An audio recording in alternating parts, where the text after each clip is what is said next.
Today's video is brought to you by Current. Today, we're going to look at 3 places you can't go and people who went there anyways. But before we get into today's stories, if you're a fan of the strange, dark, and mysterious delivered in story format, then you've come to the right place because that's all we do and we upload 1 or 2 times every week. So if that's of interest to you, the next time the like button has an itch on their back, offer to scratch it for them, but then continuously misunderstand their directions so you never actually itch the right spot. Also, please subscribe to our channel and turn on all notifications so you don't miss any of our weekly uploads. All right, let's get into today's stories.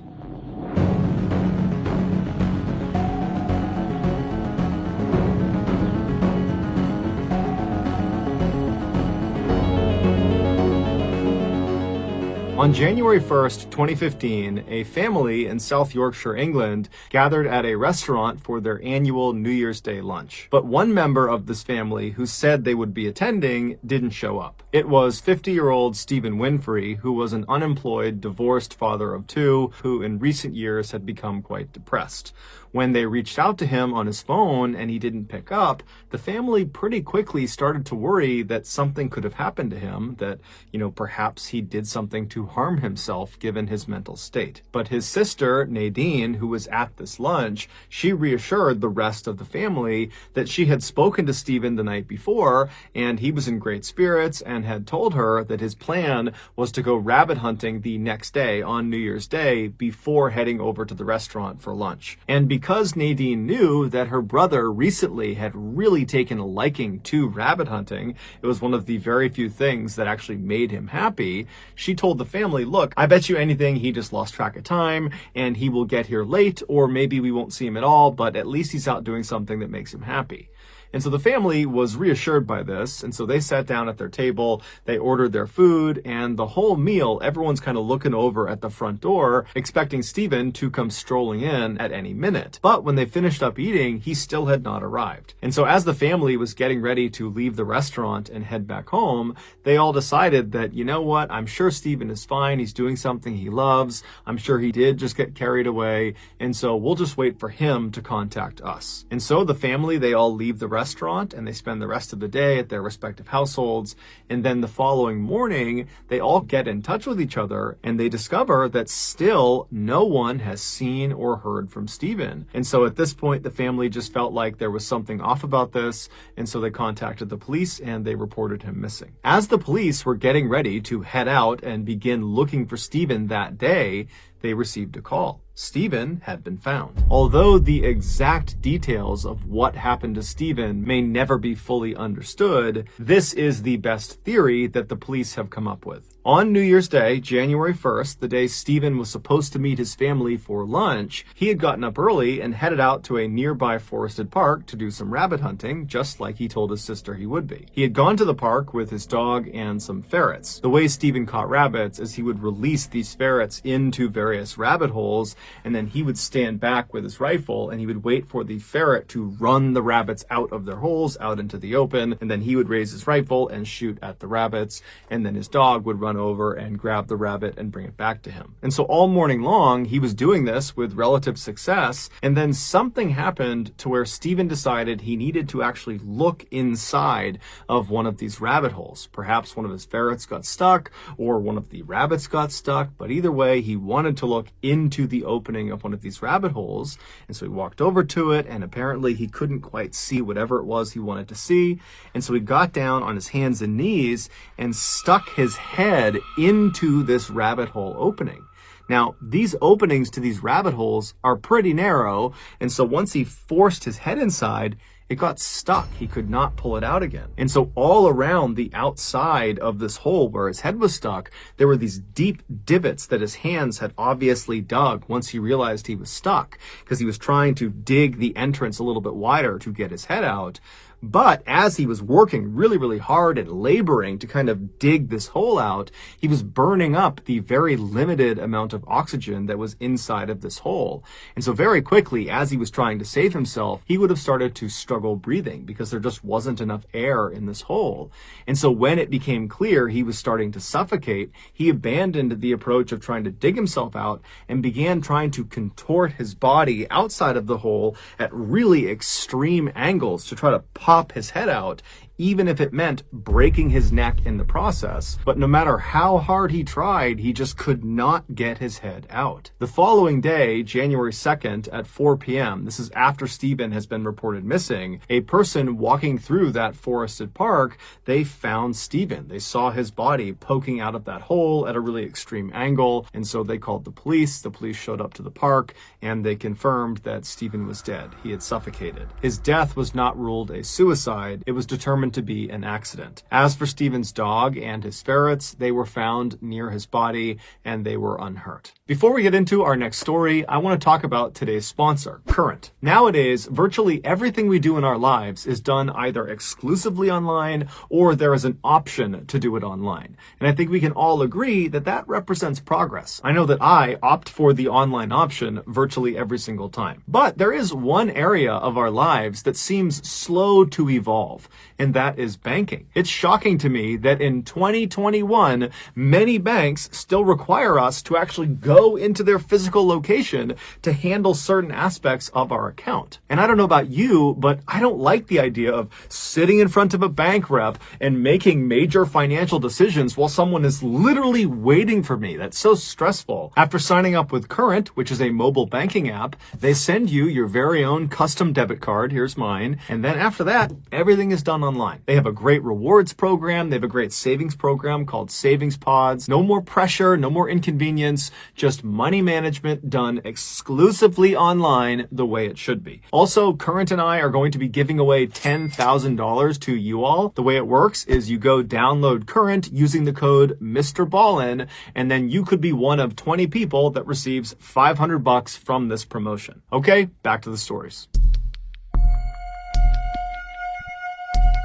Brian Joplin was born in 1972 and was raised in this tiny town in Oklahoma called Hugo. He was a big guy, so growing up, he was always encouraged to play football, and he did, but his real passion had always been working on cars. It was something he loved to do, and he was extremely good at doing. After he graduated high school, he stuck around in Hugo doing some auto body work, but he got this feeling that he should do something bigger with his life. And so in 1992, he decided to enlist in the United States Navy. This was something his family was extremely proud of him for doing, especially his grandfather, who had flown bomber planes during World War II. Following Brian's initial military training, better known as boot camp, he was sent to Aviation Machinist Mate School, which is a military school for military members that teaches you how to be a mechanic for all things that fly. And so after Brian breezed through the school, because he was already a very skilled mechanic, and so it came to him naturally, he was sent to his first duty station out in California. And so he joins his California unit, and immediately he excels, and he becomes one of the very best mechanics at his unit,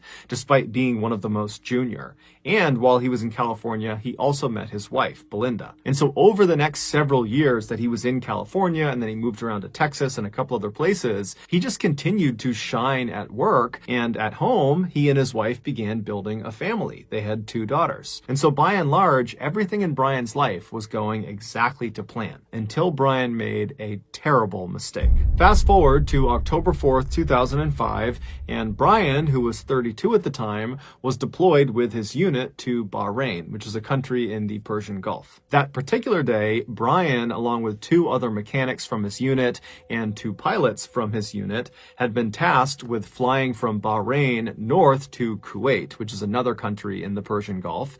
This was a routine flight, about an hour long. It was one they had made several times during this deployment. Brian was not really looking forward to doing it, and neither were the other people that were on this particular flight.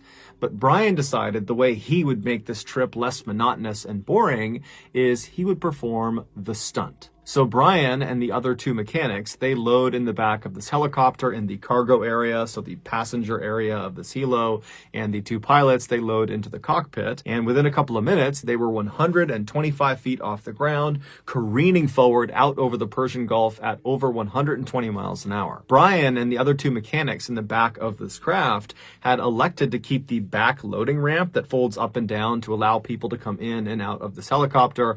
They had decided to keep it down down for this flight. So basically, they had this huge opening that just looked straight down to the earth. But this is a very common thing in the military. Lots of helicopters, when they're flying around, have either a side door open or the back ramp down because it provides an incredible view. And more importantly, it provides this amazing breeze inside of the cabin. A few minutes later, when the helicopter is way out over the Persian Gulf, Brian decides now is a good time to do this stunt. And so he looks across at the other side of the helicopter and kind of signals at the other two mechanics. It's super loud inside of the back of a helo, and so there's no way they could have spoken to each other besides with a headset, and they were not about to speak about this stunt over the headset because they didn't want the pilots to know. And so Brian signaled to the other two because they were totally in on his stunt he was about to do, and so they grinned, and one of them pulled out a camera to be ready for what he was going to do, and then Brian disconnected his helo lanyard. So inside of a military helicopter, you'll find all these metal eyelets, these little rings all over the floor, the walls, the ceiling, and these are there in order to attach cargo or strap things down, or to attach yourself, a person, inside of the helicopter.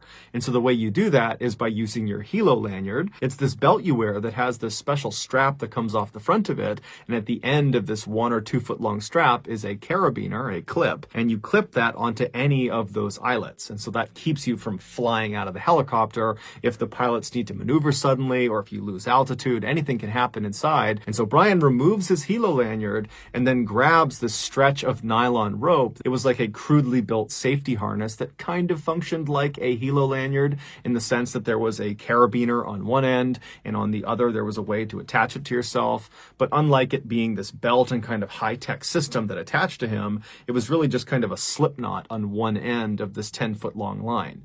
And so Brian most likely had built this 10-foot-long safety harness for this particular stunt, or someone else had. But either way, he picks this up after detaching his helo lanyard, and he puts the loop end of this 10-foot line, the slip knot end, over his head down to his waist, and then cinched it tight. And then he very carefully stood up and walked towards the back of the helo, and then he clipped the end of this 10-foot line with the carabiner into one of the eyelets on the ground, right where the back ramp begins to go down. And so once that was in place, he turned and looked at the other two mechanics and gave them one more thumbs up, and then he got down on his hands and knees and he begins crawling backwards down the ramp. And so once he gets to the very edge of this ramp, so literally right behind him is just the open air. At that point, he grabs with his left hand one of those metal rings that are on the actual ramp itself. He gets a firm grip with one hand, and then with his right hand, he grabs the side of the ramp. There's some metal framing there. And so once he had a good grip and he felt confident in it, he kind of slowly lowered his lower half until it slipped off of the ramp. And as soon as it did, the winds outside the helicopter, the 120-mile-an-hour plus winds, they immediately swept his legs up and kind of held them in the air horizontal like he was flying. And so he's holding on to the back of the ramp, but his arms are kind of tucked up near his chest. But once he feels his legs up in the air, he slowly extends himself, and finally, when they were fully extended, he was officially doing the Superman stunt. This was called Supermaning, what he was doing. And as soon as he was in this position, the other crew members inside of the helicopter, they knew this was it. Let's take some pictures. And so one of them got their camera out and took some pictures of him. And Brian knows he's getting pictures taken. He's holding on as tight as he can. And then after the pictures were taken and Brian looked up and kind of got the thumbs up that he was good, he began trying to pull himself back into the helicopter, but he lost his grip. And as soon as he lost his grip, those 120-mile-an-hour plus winds, they whipped him backwards, and the safety harness that he had strapped around his waist, that's the only thing that caught him from flying away from the helicopter. And so Brian attempts to try to grab the ramp, but it's too far away, and as he's getting pulled by the wind away from the helicopter, that harness that was around his waist, it rides up until it stops right around his chest. And so at that point, he keeps his arms pinned by his side because he doesn't want the harness to slip up over his shoulders, because then he will fall to his death. But because this harness was self-tightening, as he was whipping in the winds, the wind was pulling him so hard away from the helicopter that it was tightening that loop around his chest. And so his chest got so tightly squeezed that it caused him to pass out. And as soon as that happened, his arms that were holding that harness in place, well, his arms went limp, and then the wind whipped his arms arms over his head, and the harness immediately slipped up over his shoulders, off his head, off his arms, and he went flying 125 feet all the way down to the water below, where he died. There were at least 8 people that were punished for this incident, including the 2 crew members in the back of the helicopter taking pictures because they were totally in on this, but the details of the punishments were never made public. In the late 1860s, a group of rugged American explorers came out of the wilderness and went straight to a newspaper to tell them about this otherworldly place they had found. And so the newspaper sat down, they got their notepad out, and these explorers start describing this place. And they say, okay, well, it's this huge expanse of wilderness. And in the middle of it, there are all these boiling lakes that are either neon green or yellow or red or all of those. And they're shooting boiling water into the sky. And there are these breathtaking waterfalls and snow-capped mountains, and there are bison and elk and wolves and bears just free roaming the whole area. And so the newspaper, they take all this down, and at the end of it they say, okay guys, well, unfortunately we don't publish fiction. But these explorers weren't lying. They were describing an area that we now know as Yellowstone National Park, which is this massive expanse of wilderness in Wyoming that sits on top of a volcano. And those boiling neon green, red, and yellow lakes really do exist. Those are hot springs, and they are the result of water passing by and making contact with underground magma chambers. Today, Yellowstone is so popular that every year millions of people go to the park, and so as a result, the park employs hundreds of people year-round to keep up with tourism. Many of these employees are young people, like college students, and in addition to being paid for their work, the park also offers them the ability to live in employee housing, which are basically dormitories spaced all across the park to make it easier to just be on site and do their job. And these dormitories are either free or very low cost. And so these young people typically take up that offer and will stay inside of these dormitories for as long as they're working at the park. And so in 2000, a 20-year-old summer employee named Sarah Hulfers, she was staying in one of these dormitories in the park, and she was in her room when a group of other young employees that were staying in this dorm came down the hall, and they knocked on her door, and they asked her if she wanted to come with them to go swimming. And so Sarah, she had a day off and she wasn't doing anything. And so she said, sure, I'll come with you guys. And so after they all got their bathing suits on and got their towels and snacks packed, they left the dormitories and got into a couple of cars. And then they drove over to this dirt lot that was right up against this huge forest. And so they parked, they got out, and they make their way over to this trailhead that begins in the parking lot and goes straight into this forest. And so they walk down this trail until the trail goes right out of the forest and brings them to the edge of this river. And this river was called the Firehole River. It was called that because the surface of this river steamed, and it gave the impression that this river was on fire. The reason this happened is some of the water flowing through this river would pass by those underground magma chambers, warming it up. And so this is a lot like the hot springs, except on a much smaller level. The hot springs are boiling, whereas this river was just slightly warmer to the point where it would steam. So totally safe to swim in. So Sarah and the rest of this group, they come out of that trailhead and they're standing on the edge of this beautiful river, and they walk down to the edge and they all jump in and they have this great day. They're swimming around, they're playing games, and they were only expecting to be there for a couple of hours, but they were having so much fun that before long the sun had gone down and they were still in the river. And so when it was dark out, they finally climbed out of the river and they toweled off, and then they realized they had a bit of a problem. Because they did not expect to be there for as long as they were, no one had brought flashlights, and the way back to the parking lot would be going along that trail through the forest, but that was a pretty far trail, and it's totally pitch black out. There's no ambient light, and realistically, there's some pretty big animals that live inside of that forest. And so some people in this group were a little bit nervous about walking through this forest.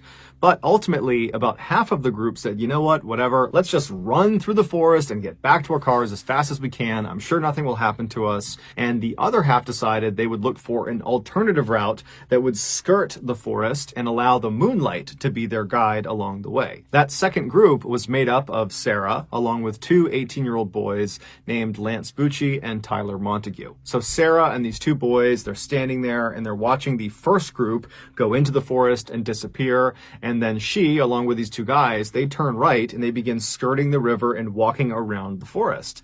And so they walk downstream with the river on one side and the forest on their left. And they're walking for a while until they see up ahead on their left, it looks like the forest is starting to thin out maybe a little bit. And so they took that as an opportunity to cut left and basically begin kind of going straight towards the parking lot, which was generally off to their left. And so they make that turn, they start walking, and the terrain is relatively open. It's this big open field with a couple of trees here and there. It was pretty easy to navigate, and they felt like, hey, we found a great alternative route. The moonlight's still shining through. We got great visibility. And so they're walking along happy as can be. And then they see there's a couple of streams up ahead. They get to the first stream and it's not that big, so they jump across it. They get to the next stream. It's still not that big. They jump across that one. And then they get to this third stream and they realize, it's still pretty small, but it's significantly bigger than the last two. And so if we mistime it, we could fall into it. Now, this was not some huge deal. They were already wet from having gone swimming, but they didn't want to jump in this stream. And so they considered walking off to the right and trying to find an area that was more narrow they could jump across more easily. But they figured they were probably within maybe 100 or 200 feet of the parking lot. They couldn't see it, but they knew they were close.